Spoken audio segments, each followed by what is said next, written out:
पता होगा कि आपने भोजन किया है, तभी मुझे तृप्ति मिलेगी आर्य। तभी मुझे भोजन करने की इच्छा होगी कि आपके कंठ से ग्रास न उतरने का विचार ही मुझे भयभीत कर रहा है आर्य।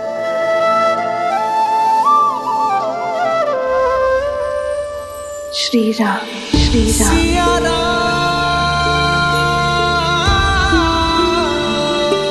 सीते,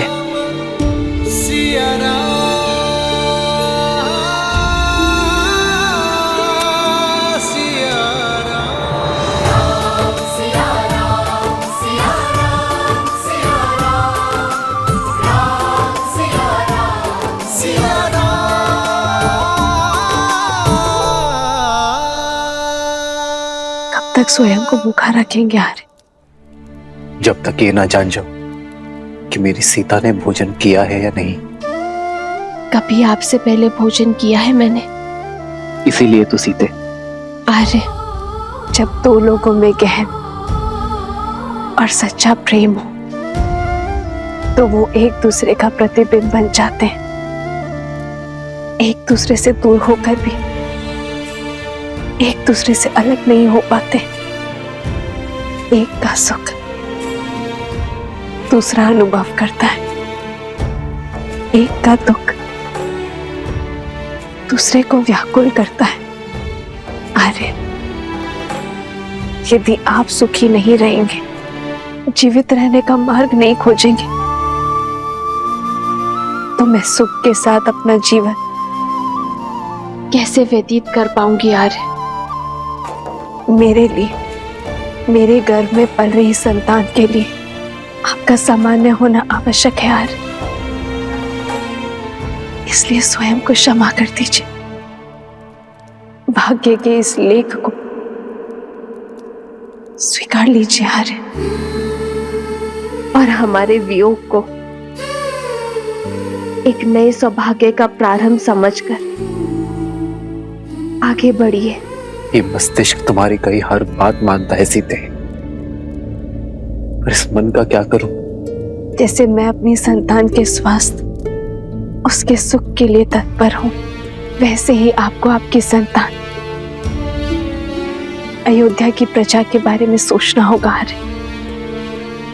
आपके भूखे रहने से उन्हें सुख नहीं मिलेगा आर्य। कैसे करे भापार ये राम, राम सिया राम, सिया राम, सिया राम।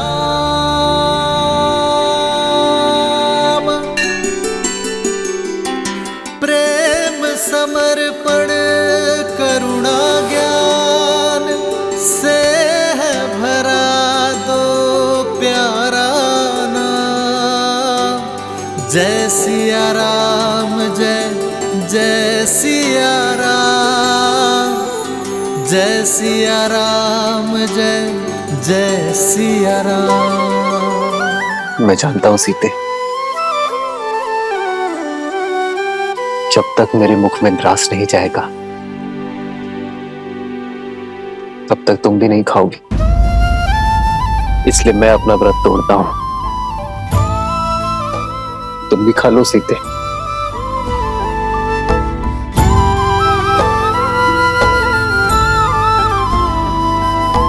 राम सिया राम, जय जय राम, राम सिया राम, जय जय राम। जन्म जन्म का है ये संगम, राम रतन सीता वैभव धन। लगता है आपने भोजन ग्रहण कर लिया है आर्य। अब मैं भी भोजन कर सकती हूँ। एक है पौरुष, एक समर्पण, एक है रूप तो दूजा दर्पण। राम है लोचन, सीता सीता दृष्टि, राम है बादल सीता वृष्टि।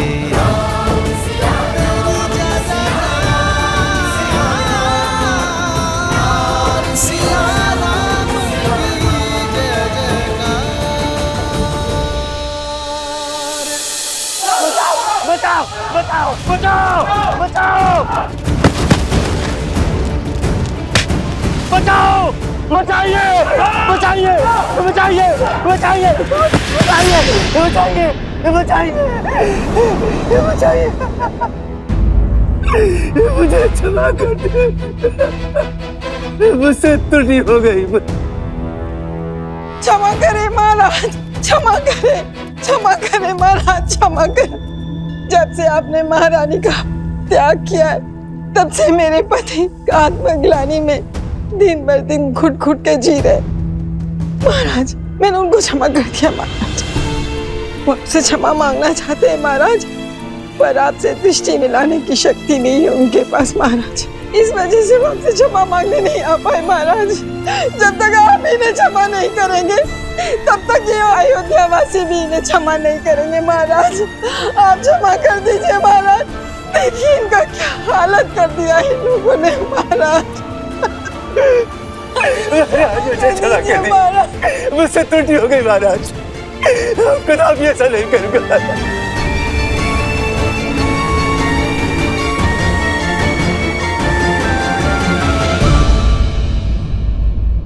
उठिए देवी, उठो। इन नगर वासियों का कोई अपराध नहीं है, इन्होंने कोई दोष नहीं किया है। मैं जानता हूं महाराज, मैं इसी योग्य हूं, मुझे क्षमा कर दीजिए महाराज, मेरी मति भ्रमित हो गई थी महाराज, मुझे क्षमा कर दीजिए प्रभु, मुझे क्षमा कर दीजिए। मैं तुम्हें क्षमा करता हूं वस्त्रक, किंतु क्षमा के साथ साथ दायित्व भी आता है। मैं आज तुम्हें एक दायित्व सौंपता हूं कि तुम ना केवल अपनी पत्नी को सम्मान सहित अपने जीवन में सम्मिलित करोगे, बल्कि अपने राज्य की रक्षा भी करोगे। यह ध्यान रखोगे कि लोक अपवाद से कोई भी किसी भी तरह प्रभावित ना हो।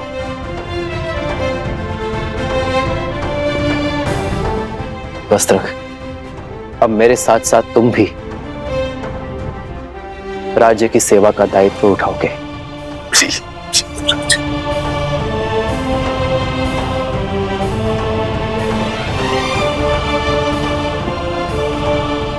मैं जानता हूं आप सभी व्याकुल हैं, किंतु अराजकता किसी समस्या का हल नहीं। यदि आप कुछ करना ही चाहते हैं तो अयोध्या को कर्म और धर्म की पराकाष्ठा बनाने की यात्रा में अपना सहयोग दीजिए। इस राज्य को राम राज्य बनाने में सहायता कीजिए। कहिए, क्या मेरी अयोध्या की प्रजा मेरी सहायता करेगी? अवश्य सहायता करेंगे महाराज। महाराज, हम लोग भी अपनी तरफ से पूर्ण सहायता करेंगे। महाराज, आपका बहुत बहुत आभार। अब मैं किसी के बहकावे में नहीं आऊंगा। मुझे स्मरण है, कोई धूर्त वृद्ध ब्राह्मण का भेष बदलकर आया और मुझे भ्रमित करके चला गया।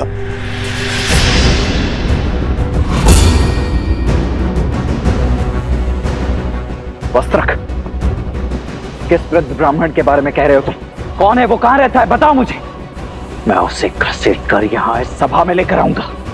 जिसने मेरी भाभी मां पर इतना बड़ा लांछन लगाया है, उसे तो पाताल से भी घसीट कर लाएगा ये लक्ष्मण। लक्ष्मण, संदेह फैलाने वाले को पकड़ने का कोई औचित्य नहीं है। औचित्य है महाराज।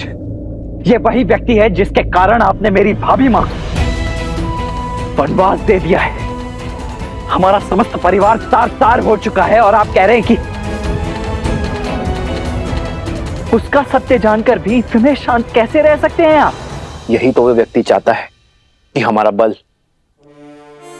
हमारा श्रम हम व्यर्थ करें। हमें हमारी शक्ति, हमारे बल को लोक अपवाद फैलाने वाले को पकड़ने में नहीं, बल्कि स्वयं और राज्य को इतना सशक्त बनाने में लगानी चाहिए कि भविष्य में कोई भी लोक अपवाद हमें प्रभावित ना कर सके।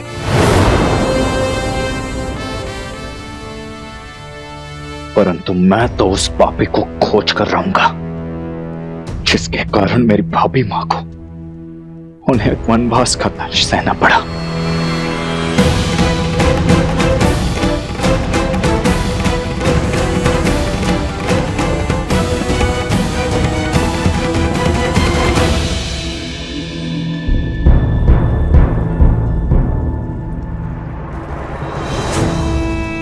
उत्तम नहीं, अति उत्तम उत्तर दिया है उस राम ने मेरे छल का।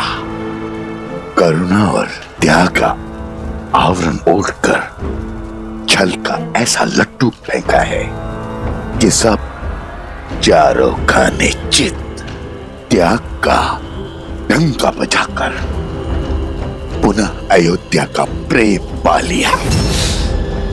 बड़ा चतुर निकला ये सूर्यवंशी, पर मैं भी सहस्त्रमुख रावण हूं। सहस्त्रमुख रावण, छल के हर खेल का महारथी।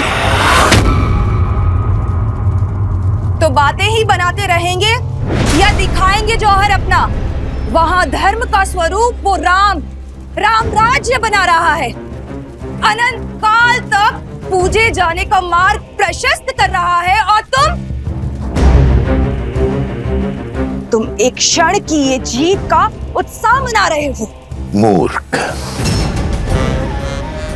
असुर तो हो, बलवान पर बुद्धिहीन। परिस्थिति चाहे घर के भीतर की हो या राज्य के अंदर की,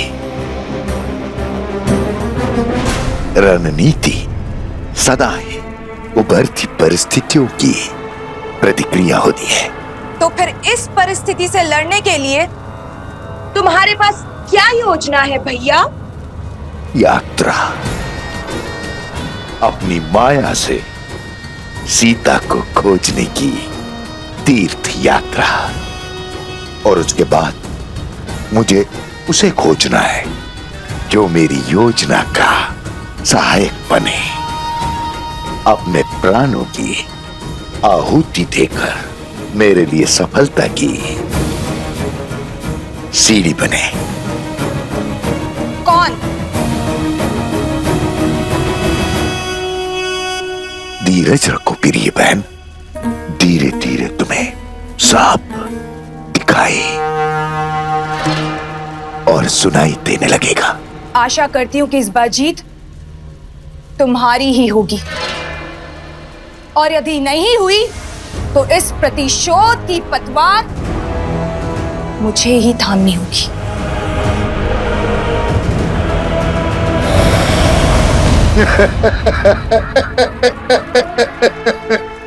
भावुक हो गई प्रिय बहन, भावुक हो गई। किंतु बहन, युद्ध भावनाओं से नहीं, युक्ति से लड़े जाते हैं। युक्ति से यात्रा आरंभ हो।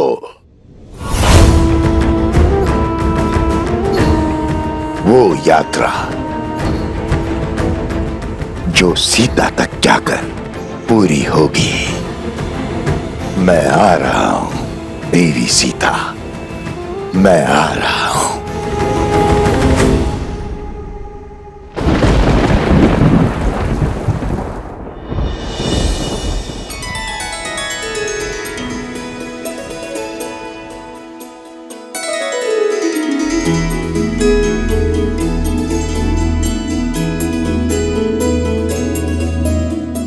कह नहीं सकते, किंतु अपनी माता की हर बात अवश्य सुनते हो तुम दोनों, है ना? तो चलो, आज तुम्हें अपने प्रभु की लीला सुनाती हूँ। राजा राम से तुम्हारा परिचय करवाती हूँ। वो राजा राम जिनकी भुजाओं में जितना बल है, उससे अधिक प्रेम उनके हृदय में है। अब अपनी प्रजा को अपने परिवार से ऊपर रखने वाले शासक हैं। और स्मरण रहे, पथ चाहे कितना भी कठिन क्यों ना हो, यदि उनके दिखाए धर्म पथ पर चलोगे तो सदा हल पाओगे।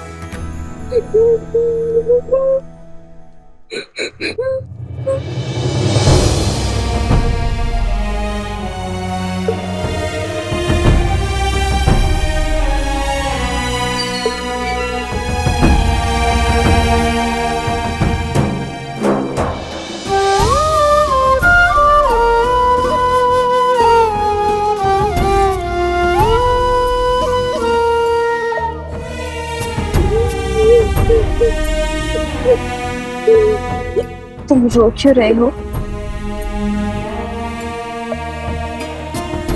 इस सुंदर मुख पर मुस्कान कैसे आएगी? आप भुवन देवी है ना? देवी अर्थात ईश्वर। आपके पास तो अथाह शक्तियां होंगी। क्या आप मेरी माता को ला सकती हैं?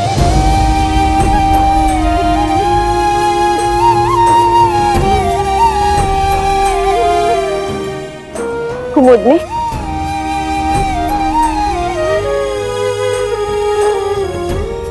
ये बालक कौन है और इसकी माता को क्या हुआ?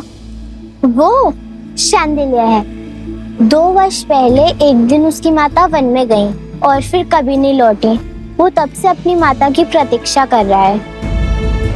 वो नहीं जानता कि उसकी माता को लवणासुर राक्षस ने खा लिया है।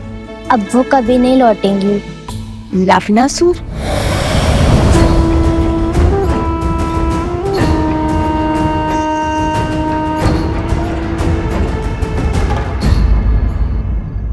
पुत्र अर्जुन,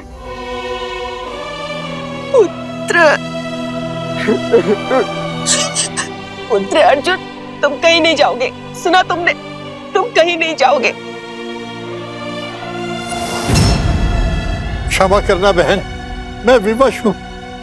हर अमावस्या को हमारे गांव से उस दुष्ट लवणासुर को किसी की बलि देनी पड़ती। इस बार तुम्हारे घर की बारी। इकलौता पुत्र है मेरा, इसका बलिदान कैसे दे दूं? इसकी मृत्यु से ये मेरा पूरा वंश नष्ट हो जाएगा। मुखिया जी, कुछ तो कीजिए। कुछ नहीं हो सकता आर्या, फिर भी तुम कहते हो तो मैं प्रयास करता हूं। कोई है?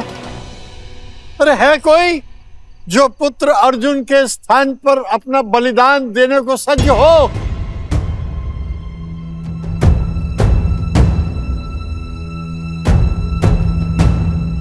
गुरु माँ कहती है यहाँ से कुछ ही दूर कौशल राज की सीमाओं के बाद एक नगर है, मधुपुरी। लवणासुर वहीं का राजा है। वो मनुष्यों का आहार करता है और कभी कभी कौशल की सीमाओं के पास आक्रमण कर मनुष्यों को खा जाता है।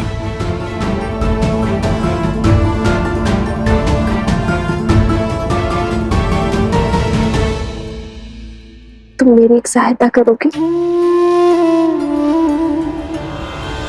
देखा, मैंने कहा था। चलो पुत्र, और कोई उपाय नहीं। मैं हूं ना।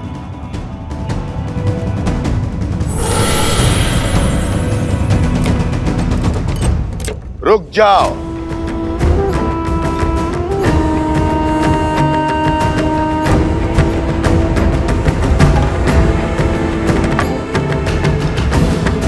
मैं चला जाता हूं।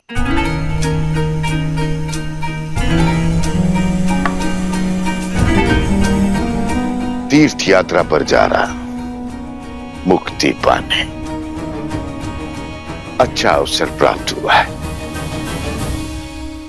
मुझे जीवन से कोई मोह नहीं है। मैं सच्ची हूं। प्राणों की आहुति तो देनी पड़ेगी। धन्य हैं आप। आप जैसे महापुरुष कहाँ मिलते हैं संसार में। आपका बहुत बहुत धन्यवाद। आओ मित्र।